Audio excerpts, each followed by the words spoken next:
राधे राधे। हम आपको सभी 12 महीने के 30 त्योहारों के बारे में बताते हैं।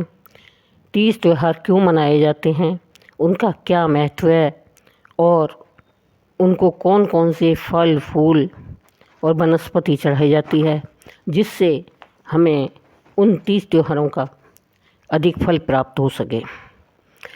जनवरी में मकर संक्रांति का पर्व मनाया जाता है। यह पर्व गुड़ तिल का दान का पर्व है। इस दिन गुड़ और तिल का दान किया जाता है, इसकी यही विशेषता है। फरवरी में बसंत ऋतु का पर्व मनाया जाता है। बसंत पंचमी में आम्र वृक्ष की मंजरी माँ सरस्वती को अर्पित की जाती है। फरवरी मार्च में महाशिवरात्रि का पर्व भगवान शिव तथा पार्वती के विवाह उत्सव के रूप में मनाया जाता है। शिवलिंग पर बिल्वपत्र, धतूरा, बेर, आँख के फूल, विभिन्न प्रकार के फल तथा फूल शिव पूजन में समर्पित किए जाते हैं। मार्च माह में होली पर्व हर्षोल्लास के साथ में मनाया जाता है। होली के मध्य में एक अरंड का दंड स्थापित किया जाता है। इसके आसपास विभिन्न वृक्षों की टहनियाँ रखी जाती है। गोबर के कंडे आसपास लगाए जाते हैं और नारियल, पुष्प, भोजन सामग्री, धूप, दीप, पूजन सामग्री से पूजन किया जाता है। यह रंगों का पर्व है। धुलंडी तथा रंग पंचमी का आवाल वृद्ध के हृदय में आनंद का संचार करती है। पारिजात, पलाश आदि के पुष्पों से प्राकृतिक रंगों का उपयोग कर हम इस त्योहार को मनाते हैं। मार्च माह में शीतला माता का पूजन किया जाता है। माता का स्थान सामान्यतया बड़, पीपल तथा नीम के वृक्षों के नीचे ही रहता है। सभी प्रकार की पूजन सामग्री का उपयोग किया जाता है, जैसे सभी राबड़ी बनाते हैं, मीठा चावल बनाते हैं, पूड़ी बनाते हैं। सभी अपने घरों की परंपरा के हिसाब से रात को प्रसाद बनाकर रख दिया जाता है और सुबह ठंडे प्रसाद से माता शीतला का पूजन किया जाता है। इसे बरसोड़ा भी कहते हैं।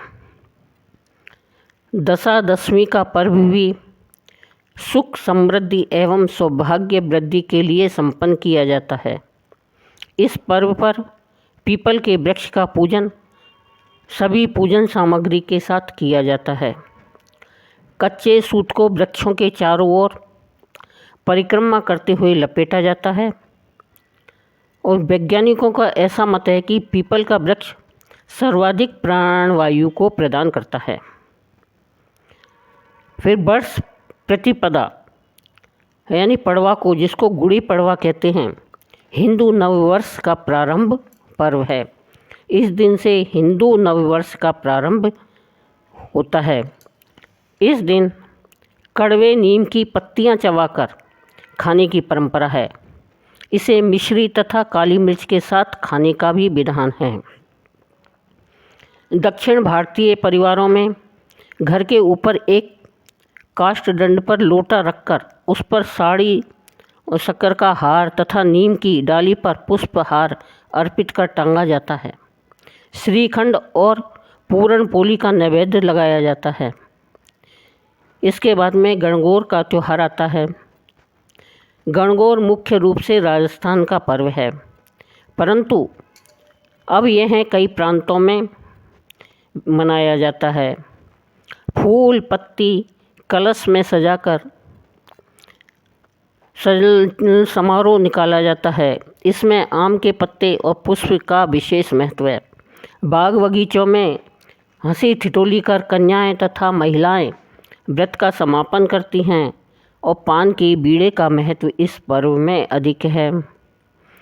इसमें 16 दिन की गणगौर पूजी जाती है और तीज के दिन इसका उद्यापन किया जाता है।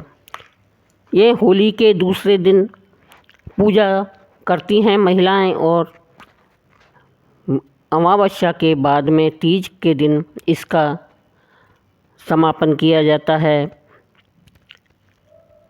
मर्यादा पुरुषोत्तम भगवान श्री राम का जन्म उत्सव चैत्र में रामनवमी के रूप में मनाया जाता है।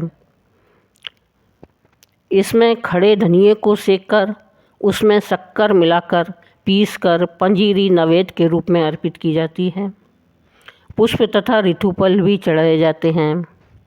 इसके बाद में अक्षय तृतीया का दिन आता है जिसको आखा तीज कहते हैं। आखा तीज के दिन अभिजीत मुहूर्त में दान करने से विशेष फल प्राप्त होता है। सत्तू, पंखा, शक्कर, आम, जल पूरित मटका तथा खरबूजे का दान किया जाता है। जून माह में महिलाओं के सौभाग्य में वृद्धि तथा पति को दीर्घायु प्रदान करने वाला बट वृक्ष, जिसको बट व्रत के नाम से जानते हैं, यह सावित्री के द्वारा किया गया था। इससे इस व्रत का नाम बट सावित्री के नाम से प्रसिद्ध है। इस बट व्रत में वृक्ष की परिक्रमा करते हुए धागा लपेटा जाता है और आम फल तथा चने की दाल और अन्य पूजन सामग्री के साथ में वृक्ष के नीचे अर्पित की जाती है। चना दाल, आम तथा दक्षिणा से माता पार्वती की गोद को भरा जाता है। भैरू पूजन में खांकरे के पत्ते तथा गेहूं के खिचड़े का विशेष महत्व है। अगस्त सितंबर माह में हरतालिका तीज का पर्व मनाया जाता है।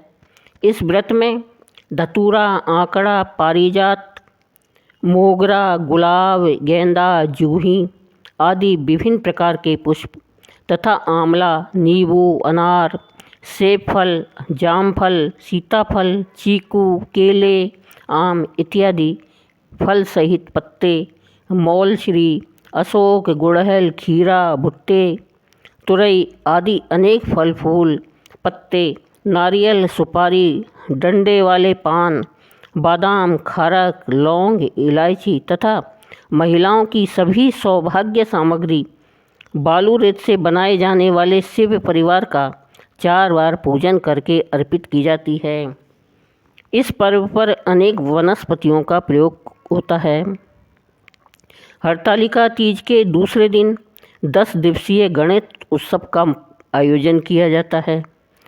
इसमें आम्रपत्र, मेवे, फल, पान, फूल, गुड़, लड्डू, वाटी, दूर्वा, नारियल, पंचामृत आदि का विशेष महत्व है।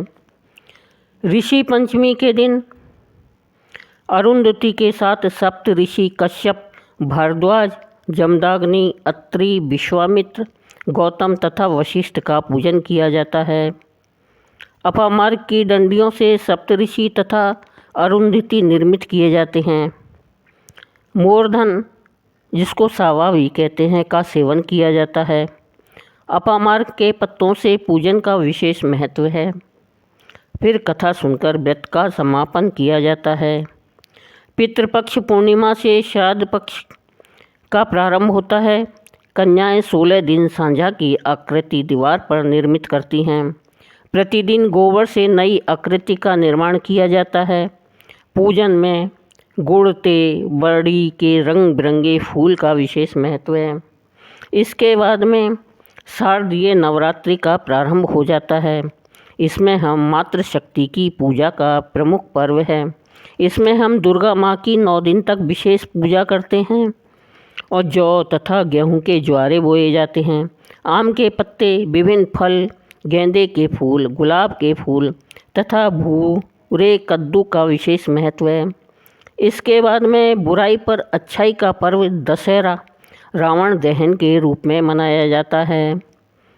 इसमें बांस की लकड़ियां तथा रंगीन कागजों से रावण की विशालकाय प्रतिमा का निर्माण किया जाता है और राम की विजय की स्मृति में दर्शकगण समी के पत्ते तोड़कर लाते हैं और राम मंदिर में दर्शन करके पत्ते चढ़ाए जाते हैं।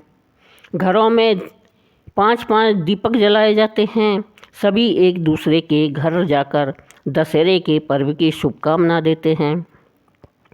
दशहरे के 5वें दिन शरद पूर्णिमा का उत्सव मनाया जाता है। चांदनी रात में दूध या खीर रखकर नैवेद्य अर्पित करके और दूध पिया जाता है और सुबह फिर प्रसाद खीर का प्रसाद लिया जाता है। आयुर्वेद में इस पर्व का विशेष महत्व है। अनेकों जड़ी बूटियों का मिश्रण कर औषध बनाकर श्वास, दमा और मिर्गी के रोगियों को पिलाई जाती है, जिससे उनको इस बीमारी का इलाज हो जाता है। दशहरे के पश्चात 5 दिवसीय त्यौहार दीपावली मनाई जाती है। यह धनतेरस से भाई दूज तक रहता है। दीपक पूजन में प्रमुख रूप से गन्ने के टुकड़े, आंवले के टुकड़े, बेर, पापड़, ज्वार के दाने, बैंगन, मूली, कपास के बीज, काचरी, साल की पत्ती, कंकु, अमरबेल, सिंगाड़े आदि बारीक काटकर दीपक में डाले जाते हैं। धन्वंतरी का पूजन धनतेरस को किया जाता है। पूजन में खड़े धनिये का उपयोग किया जाता है। अंकुट के दिन बैंगन, मूली, पालक, आलू आदि की मिश्रित सब्जी बनाकर भोग लगाया जाता है और गोवर्धन बनाकर पूजते हैं। इसके बाद में यमद्वितीया का त्यौहार मनाया जाता है। यह यमद्वितीया का त्यौहार एक भाई दूज का त्यौहार है। इस दिन भाई और बहन का त्यौहार भी कहते हैं। भाई बहन को वो भेंट देता है। पहले बहन भाई को तिलक लगाकर श्रीफल भेंट करती है। उसके बाद में भाई उसे उपहार के तौर पर कुछ भी देता है। फिर बहन भोजन कराती है। इसके बाद में आंवला नवमी के पर्व पर आंवले के वृक्ष का पूजन सभी सौभाग्यवती स्त्रियां करती हैं और आंवले का पूजन कई सामग्रियों के द्वारा किया जाता है। आंवले के वृक्ष के नीचे भोजन किया जाता है। आयुर्वेद में आंवले से निर्मित च्यवनप्राश का विशेष महत्व है। और भी औषधियों से आंवले से निर्मित की जाती है। घर में भी भगवान को आंवला चढ़ाया जाता है। इस तरह जनवरी से दिसंबर तक पूरे वर्ष मनाए जाने वाले हमारे सभी तीज त्यौहार को संपर्क वनस्पति संपदा से बना हुआ है। हमारी भारतीय महिलाएं इस हेतु बधाई की पात्र हैं कि उन्होंने इन त्योहारों के महत्व को समझकर प्राकृतिक संपदा को किसी न किसी रूप में संरक्षित कर रखा है। मातृशक्ति ही बालक की प्रथम गुरु होती है और घर से ही प्रकृति तथा प्राकृतिक संपदा के संरक्षण का बीजारोपण करके बालक के अंतर्मन में वे कर सकती हैं।